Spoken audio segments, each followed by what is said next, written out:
आज का टॉपिक है no room for bravado on India easing कोविड-19 रेस्ट्रिक्शन। ऑथर के द्वारा ये कहा जा रहा है कि फुल कॉन्फिडेंस अभी नहीं होना है कि कोविड-19 ख़त्म हो चुका है, उसके लिए कोई रूम नहीं है। तो यही है इसका टॉपिक। आइए डिस्कस करते हैं क्या है। Signalling the end of the third wave that began in the last days of 21। ये जो सिग्नल मिल रहा है कि जो थर्ड वेव है वो ख़त्म होने वाला है, जो कि बिगन हुआ था 2021 के लास्ट डे के दिन। The government on February 16 asked states to review and amend or end additional कोविड-19 रेस्ट्रिक्शन। गवर्नमेंट के द्वारा ये कहा जा रहा है स्टेट्स को कि आप या तो अमेंड करिए या तो पूरी तरह से रेस्ट्रिक्शन को हटा दीजिए। Restrictions that hinder the free movement of people and economic activities may no longer be necessary considering that third wave seems to be truly coming to an end।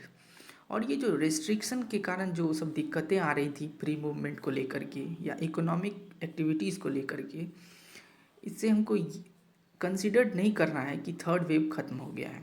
मतलब इसके कारण ये नहीं सोचना है कि ख़त्म हो गया है, रेस्ट्रिक्शन हट गया है तो कोविड-19 भी खत्म हो गया होगा। The government noted from the less than 7,000 daily fresh cases in month in the fourth week of December 21।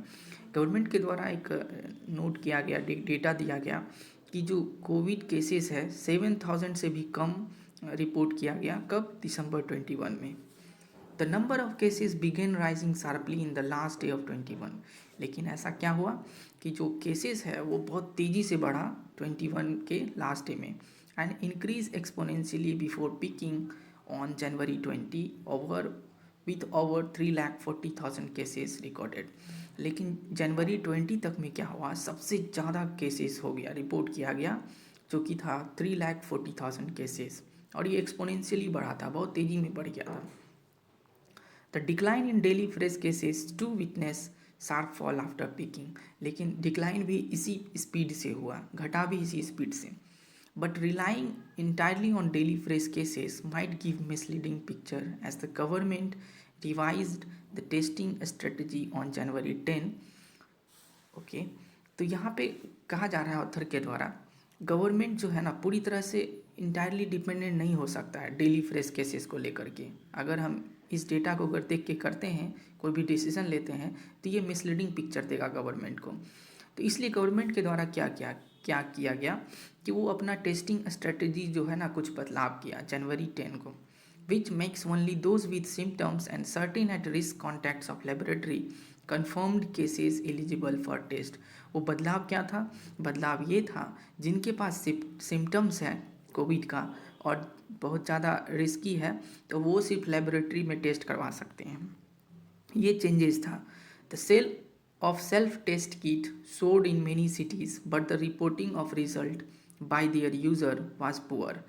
लेकिन जो सेल हुआ था सेल्फ टेस्ट किट, ये तो बहुत तेज़ी में बढ़ा ही, बिका ही बहुत सारे सिटीज़ में, लेकिन रिपोर्ट नहीं किया गया ज़्यादातर, मतलब बहुत सही रिजल्ट नहीं था रिपोर्ट करने का। इन एडिशन अगर हम और दूसरी बात करें तो mild nature of diseases in many fully vaccinated and previously infected people might have led to a complacency and a reluctance to get tested।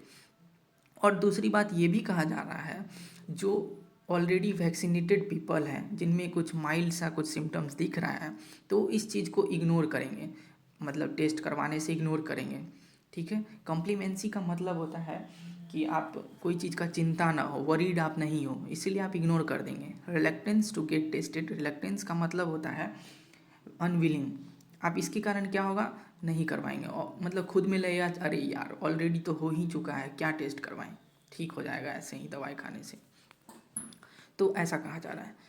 Despite the limitation in the measurement of cases, और जो limitation लगा है जो case को measure करते हैं, the sustain decline in the number of cases and in the positivity rate since the third wave peak does indicate that the third wave is nearing to end. और ये जो changes लाया गया था testing strategies में या measurement cases में, इसके कारण क्या हो रहा है, जो थर्ड वेव जो था, जो पीक पे था, वो कहीं ना कहीं डिक्लाइन होता दिखता आ रहा है।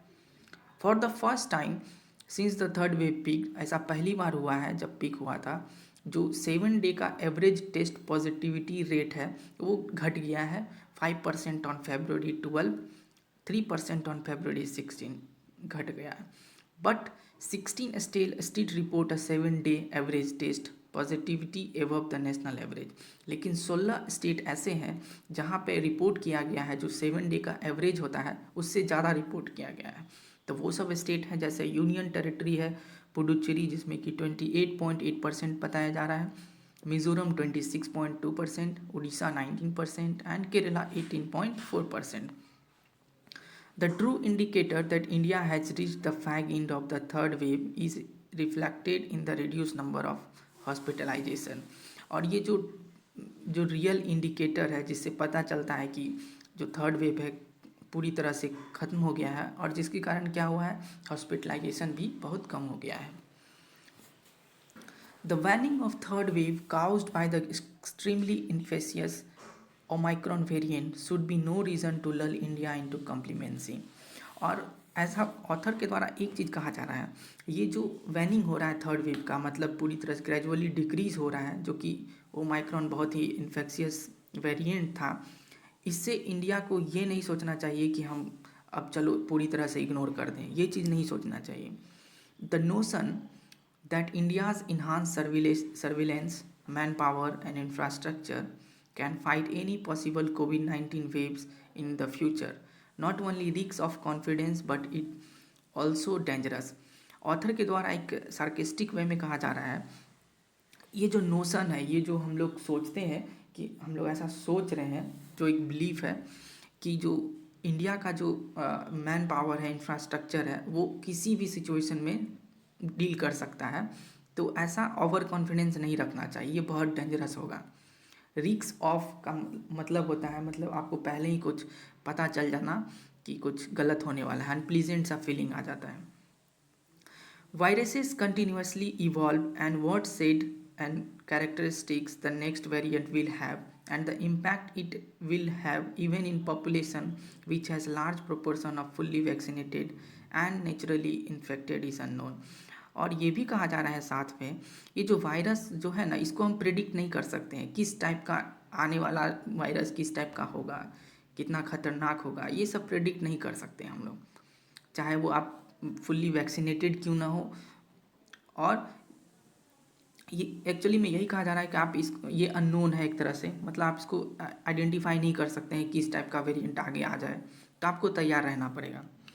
Such bravado a year ago before the deadly second wave driven by the Delta variant resulted in the large-scale loss of lives and badly impacted the livelihoods of millions in Indian. यही चीज़ पिछले साल देखने को मिला था. क्या ये जो ओवर कॉन्फिडेंस था इंडिया की तरफ से कि चलो अब तो वो वायरस ख़त्म ही हो गया, तो कोई चिंता करने वाली बात नहीं है. लेकिन सेकेंड वेव आ गया, उसके तुरंत बाद कौन सा, डेल्टा वेरिएंट, जिसके कारण क्या हुआ था, बहुत सारे लाइव्स चले गए थे और बहुत बुरी तरह से इम्पैक्ट हुए थे मिलियंस ऑफ पीपल इंडिया में. तो ये ओवर कॉन्फिडेंस नहीं रखना है. As long as the virus is in wide circulation in large percentage of the world population, जब तक ये वायरस मतलब ज़्यादातर दुनिया में फैला हुआ है, India should not lower its guard even when all restriction to free movement are removed and economic activity is fully stored. कहने का मतलब ये हुआ कि इंडिया को अपना जो गार्ड है ना वो कम नहीं करना है, क्योंकि ये जो वायरस है अभी भी बहुत जगह पे फैला हुआ है. तो ये नहीं सोचना है कि ख़त्म हो गया पूरी तरह से, अपना गार्ड को कम नहीं करना है, एकदम इसके लिए एकदम हमेशा तैयार रहना है. चाहे आप रेस्ट्रिक्शन हटा दें नहीं हटा दें, इससे कोई लेना देना नहीं है, आपको बस तैयार रहना है आगे के लिए. ओवरऑल पैसेज का यही था. अगर आपको पसंद आया, अगर आपको समझ में आया तो प्लीज़ सब्सक्राइब करें मेरा चैनल को. धन्यवाद. और वर्ड्स जो है आपको डिस्क्रिप्शन में मिल जाएगा. Thank you.